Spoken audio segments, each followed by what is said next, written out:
Students of class 8, welcome to the online class English. I hope all of you are well by the grace of Almighty Allah. I am also fine here. I am Sheikh Zahir Ahmed, a teacher of Mamun National School, and I am going to teach you English. So, you have to study the English textbook and then grammar. We should follow some syllabus and then do the tasks accordingly. Today's task is revision lesson. So you have to take out your textbook and answer the questions. So take out your textbook, copy and pen and write down the answers.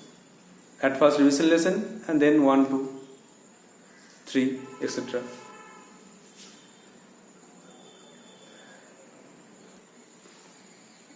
So at first, revision lesson.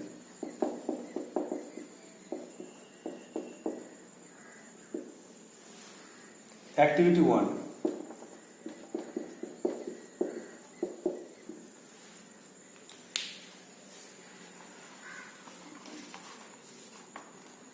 Underline the participle adjectives in the following sentences.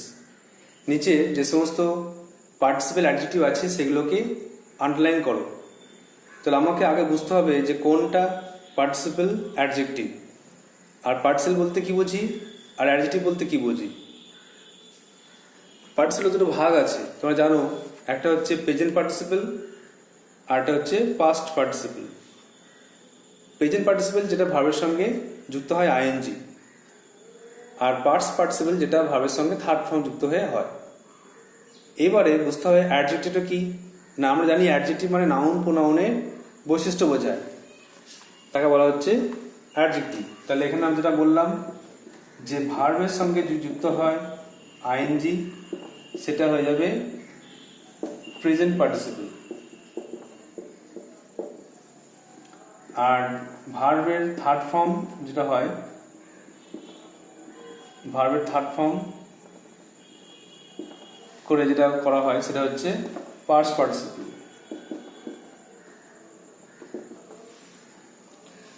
আর এখানে adjective বলতে আমরা নাউনের বৈশিষ্ট্য বোঝাবে। তাহলে এখানে আমরা একটা আইডিয়া করতে পারি যে ভার্ব এর সঙ্গে আইএনজি অথবা থার্ড ফর্ম বসবে এবং তারপরে একটা নাউন বসবে, যেটা কোনো নাউনের বৈশিষ্ট্য বোঝাবে, তখন সেটা হয়ে যাবে কিন্তু পার্টিসিপেল অ্যাডজেক্টিভ। পার্টিসিপেল অ্যাডজেক্টিভ তখন সেটা হবে যখন ভার্বের সঙ্গে আইএনজি বা থার্ড ফর্ম যুক্ত হবে এবং সেটা নাউনের আগে বসবে এবং তার একটা বৈশিষ্ট্য বোঝাবে, তখন সেটা হয়ে যাবে পার্টিসিপেল অ্যাডজেক্টিভ। একটা করে দিলে তোমরা নিজেরাই বাকিগুলো করতে পারবে। যেমন দেখো,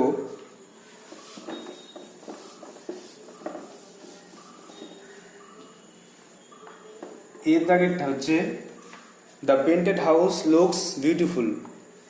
রঙিন বাড়িটা দেখতে খুব সুন্দর লাগে। তাহলে রঙিন বাড়িটা কেমন রঙিন। তাহলে এখানে কিন্তু দেখো পেন্ট যেটা ভার্ব, তার সঙ্গে ইডি হয়ে থার্ড ফর্ম হয়েছে, এই জন্য পেন্টেড, এটা কিন্তু পার্টিসিপেল অ্যাডজেক্টিভ। বিয়ের দাগে a barking dog seldom bites. একটা ঘেউ ঘেউ করা কুকুর খুব কমই কামড়ায়। তাই একটা কুকুর যে ঘেউ করে তার বৈশিষ্ট্য বোঝাচ্ছে, এটা কুকুরের বৈশিষ্ট্য বোঝাচ্ছে, এটা কুকুর যে ঘেউ করে। আর সেলডাম মানে কদাচিৎ কিঞ্চিৎ, প্রত্যেকটা ওয়ার্ডের মানে কিন্তু গুরুত্বপূর্ণ। বাইটস মানে কামড়ানো। তাহলে বার্কিং হচ্ছে এখানে পার্টিসিপেল অ্যাডজেক্টিভ, ভার্বের সঙ্গে আইন যুক্ত হয়েছে আইএনজি। বার্ক মানে হচ্ছে ঘেউ ঘেউ করা।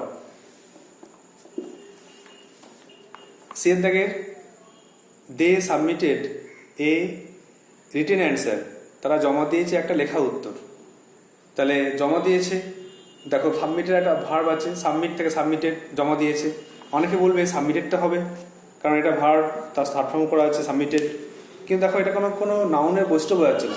জমা দিয়েছে, কি জমা দিয়েছে কিছু বোঝাচ্ছে না, বা কেমন জমা।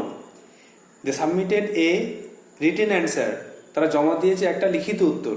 তার উত্তরটা কেমন, লিখিত। এই জন্য এই রিটেনটা হয়ে গেল পার্টিসিপেল অ্যাডজেক্টিভ। রিটেন এটা participle adjective. Right, road, written তোমরা জানো তিনটে ফর্ম আছে।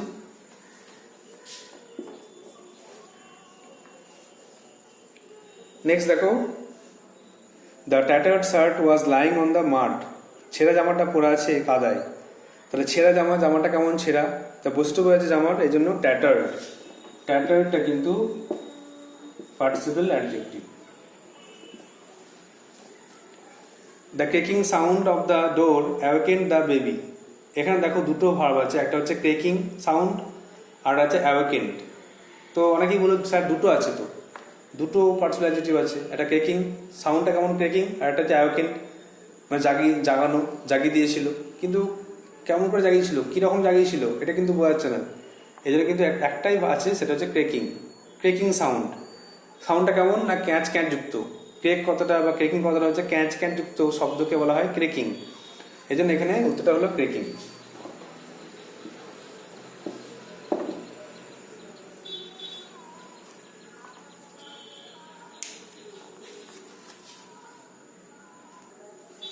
তাহলে যে অ্যান্সারটা লিখলাম আজকে দেখো, সেটা হচ্ছে পেন্টেড, বার্কিং, সাবমিটেড, ট্যাটার্ড আর ক্রেকিং। এটা হয়ে গেল পার্টিসিপেল অ্যাডজেক্টিভ। নেক্সট দেখো,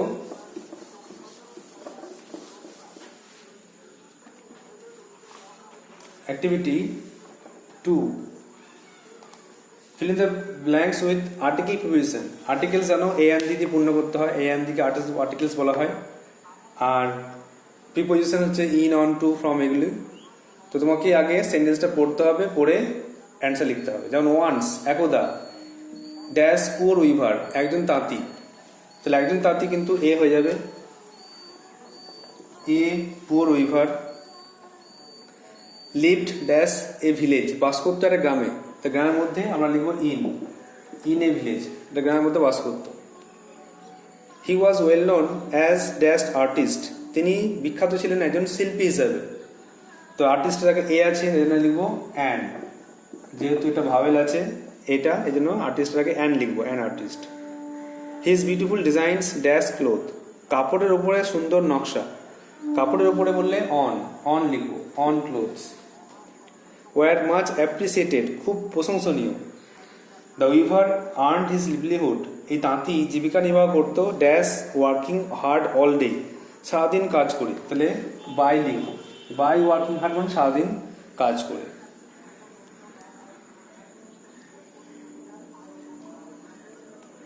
তাহলে অ্যান্সারটা হলো a, in, an, on, by. Next দেখো অ্যাক্টিভিটি 3A।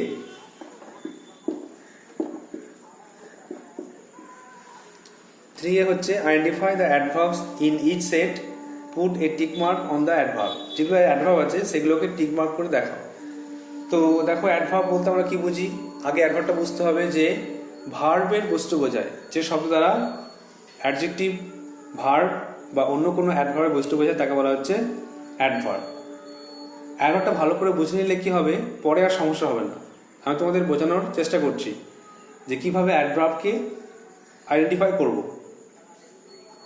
আমরা কি বললাম, সংজ্ঞা ডিফিনেশনটা কি বললাম, যে অ্যাডজেক্টিভ, ভার্ব বা অন্য কোনো অ্যাডভার্বের বৈশিষ্ট্য বোঝালে তাকে বলা হচ্ছে অ্যাডভার্ব। যেমন বলতে পারি যে দ্য হর্স রানস ফাস্ট, ঘোড়াটি দৌড়ায় জোরে। দ্য হর্স রানস ফাস্ট, ঘোড়াটি দৌড়ায় জোরে। তাহলে আমরা জানি হর্স হচ্ছে নাউন, রানস হচ্ছে ভার্ব। এবারে আমি প্রশ্ন করব যে ঘোড়াটি কেমন দৌড়ায়, এই ভার্বকে জিজ্ঞেস করব যে ঘোড়াটি কেমন দৌড়ায়, তখন সে উত্তর হবে যে জোরে। তাহলে ভার্বের বৈশিষ্ট্য বোঝাচ্ছে, ভার্বকে বিশেষিত করছে। যে শব্দ ভার্বকে বিশেষিত করে, কোয়ালিফাই করে, বা বাংলায় বলা হয় বিশেষিত করে, তখন তাকে বলা হচ্ছে অ্যাডভার্ব। এই জন্য ফার্স্ট হয়ে গেল অ্যাডভার্ব। আবার বলি the horse runs very fast, ঘোড়াটি দৌড়ায় খুব জোরে। আমি এই অ্যাডভার্বকে প্রশ্ন করব, এই ফার্স্ট অ্যাডভার্বকে প্রশ্ন করব যে ঘোড়াটি কেমন জোরে দৌড়ায়, তখন উত্তর হয় ভেরি, খুব জোরে। তাহলে ভেরিটা হয়ে গেল অ্যাডভার্ব। তাহলে ভার্বকে প্রশ্ন করলে পারবো অ্যাডভার্ব বা ভার্বকে বিশেষিত করছে, আবার অন্য একটা অ্যাডভার্ব তাকেও বিশেষিত করছে। আর একটা পড়ে আছে যেটা অ্যাডজেক্টিভ। অ্যাডজেক্টিভটা পড়ে আছে, বলতে পারি the girl is beautiful, the girl is beautiful, মেয়েটি সুন্দর। তাহলে মেয়েটি কেমন সুন্দর, এটা হচ্ছে অ্যাডজেক্টিভ বোঝাচ্ছে। তাহলে দ্য গার্ল ইজ বিউটিফুল, মেয়েটি সুন্দর। আমি প্রশ্ন করবো মেয়েটি কেমন সুন্দর, তাহলে অ্যাডজেক্টিভ বস্তু বোঝাচ্ছে। আমি উত্তর বলবো the girl is very beautiful, উত্তর বলবো the girl is very beautiful. তাই যে বিউটিফুল অ্যাডজেক্টিভ তার বস্তু বোঝাচ্ছে, এই জন্য এই ভেরিটা হয়ে গেল অ্যাডভার্ব। তাহলে আমরা বলতে পারি যে শব্দ দ্বারা কোনো অ্যাডজেক্টিভ, কোনো ভার্ব বা কোনো অ্যাডভার্বকে যে মানে শব্দ বিশেষিত করে বা কোয়ালিফাই করে, তখন তাকে বলা হচ্ছে অ্যাডভার্ব। যেমন এটা এখানে ভেরি, এখানে ফার্স্ট, এখানে ভেরি। এইভাবে অ্যাডভার্ব খুঁজতে হবে। তো অ্যাডভার্বের অনেক ভাগ তোমরা ক্লাস 7-এ পড়েছো, অনেক ডিভিশন আছে। যেমন adverb time, place, manner, frequency. দেখো পাতলটা দেখে নাও যে কি ভাগ তোমরা পড়েছো আগে। ক্লাস 7-এ তোমরা পড়েছো adverb, manner, time, place, frequency, এইগুলো। তো একবার ডিভিশন করা হোক। 3-এর এটা 3-এর এ, টল, সুইটলি, চাইল্ড, রান, কোনটা অ্যাডভার্ব? টল বা লম্বা, সুইটলি মানে মধুর সুরে, তা সুইটলিটা কিন্তু অ্যাডভার্ব।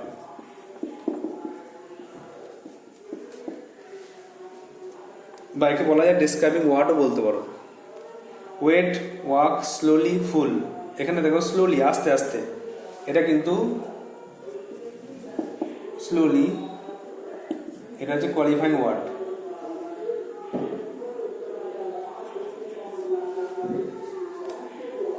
আবার দেখো হ্যাপি, ফ্রেন্ডশিপ, ওয়াইজ, কোয়াইটলি মানে চুপি চুপি, নিঃশব্দে, এটাও কিন্তু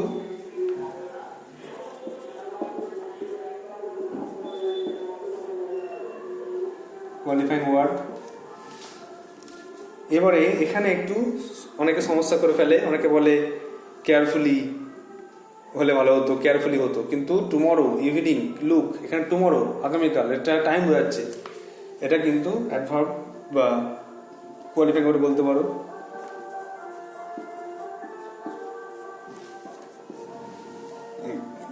আরেকটা দেখো আছে মেক, হেয়ার, ইনসিডেন্ট, কুইক। তো অনেকে কুইকলি বলে, কিন্তু না, এখানে হেয়ার।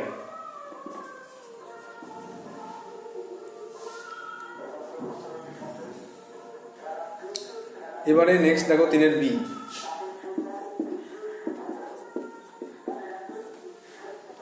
3-এর বি দেখো classify the underline adverbs according to their function in the chart given below. এই অ্যাডভার্বগুলোকে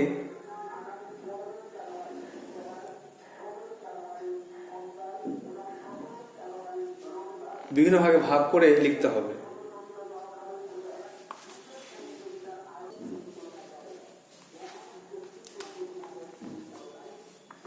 দেখো তোমাদের আর্লি, এটা দেখো অ্যাডভার্ব টাইম, তো 4টে ভাগে ভাগ করে নাও। প্রথম ঘরে দেখো ম্যানার আছে, ম্যানার, এই জন্য আর্লি টাইম রয়েছে, টাইমের ঘরে আর্লি লিখে নাও। এটা হচ্ছে অ্যাডভার্ব টাইম, সকাল সকাল। অফেন মানে প্রায়, এটা হচ্ছে সংখ্যা বোঝাচ্ছে, সংখ্যার জন্য এখানে প্লেসের ঘরে আছে ফ্রিকোয়েন্সি, সংখ্যা বোঝাচ্ছে, ফ্রিকোয়েন্সি ঘরে অফেন লেখো মানে প্রায়। তারপরে আছে সুইটলি, সুইটের মধুর সুরে গান গাই, এটা ম্যানার বোঝাচ্ছে, সুইটলিটা প্রথম ঘরে লিখতে হবে, সুইটলি মধুর সুরে গান গায়। আর লাস্টে আছে দেখো এভরিওয়্যার মানে সব জায়গা বোঝাচ্ছে, এই জন্য কিন্তু এটা হচ্ছে প্লেস, এভরিওয়্যার। এভাবে কিন্তু অ্যাডভার্বের ছকটা পূর্ণ করা হলো। তো তোমাদেরকে কাজটা করতে হবে কি, এই 4টে ভাগ রিভিশন মনে রাখতে হবে যে কি কি হয়। এরপরে আমরা যেটা করব সেটা হচ্ছে অ্যাক্টিভিটি 4।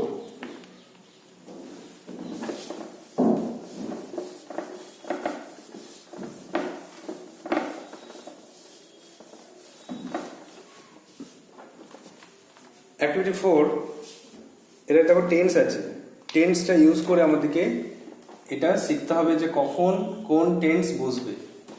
যেমন আই ড্যাশ এ বুক নাও, আমি এখন একটি বই পড়ছি, তাহলে একটা বই পড়ছি এটা বোঝাতে গেলে প্রেজেন্ট কন্টিনিউয়াসে হবে অ্যাম রিডিং,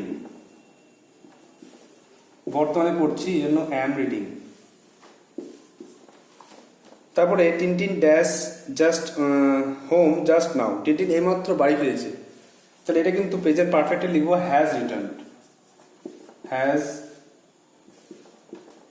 রিটার্নড, সে বাড়ি ফিরেছে। তারপরে when we reach the hall, যখন হল ঘরে পৌঁছালাম, দ্য ফিল্ম ড্যাশ, যখন হল ঘরে পৌঁছালাম তখন সিনেমা শুরু হয়ে গেছিল, এটা কিন্তু প্রেজেন্ট পাস্ট পারফেক্ট টেন্স, এই জন্য কিন্তু এটা হ্যাড স্টার্টেড হয়ে যাবে, হ্যাড স্টার্টেড। আর নেক্সট দেখো the young man boarded the bus while it was moving, was moving যখন বাসটা চলছিল, লোকটি বাসে উঠলো যখন বাসটা চলছিল, চলন্ত বাসে সে উঠলো। আর দ্য লাস্ট ওয়ান দেখো দ্য শতাব্দী এক্সপ্রেস লেফট না হ্যাড লেফট পুরী, পুরী ছেড়েছিল, এটাও পাস্ট পারফেক্ট টেন্সে, যে জন্য এটা হ্যাড লেফট হলো। তো তোমাদেরকে এই টাস্কগুলো করানো হলো। তোমাদের বাড়িতে যে হোম টাস্ক থাকবে সেগুলো হলো অ্যাক্টিভিটি 5A থেকে, অ্যাক্টিভিটি 5A থেকে তোমরা বাড়িতে হোম টাস্কগুলো টুকে রাখবে, এগুলো পারলে উত্তর করবে একদম 10 পর্যন্ত, 5 to 10 তোমাদের এটা হোম টাস্ক থাকবে। তোমরা খাতাগুলো টুকবে, কপি করে রাখবে, কপি করার পরে নেক্সট ডে পরের দিন আমরা পরের ক্লাসে এগুলো উত্তর লিখবো। তোমরা পারলে কেউ উত্তর লিখে রাখবে, আমার সঙ্গে উত্তরগুলো মিলিয়ে নেবে। So at first you have to write down the answers in your copy and prepare it by reading again and again. So that's all for today. Thank you.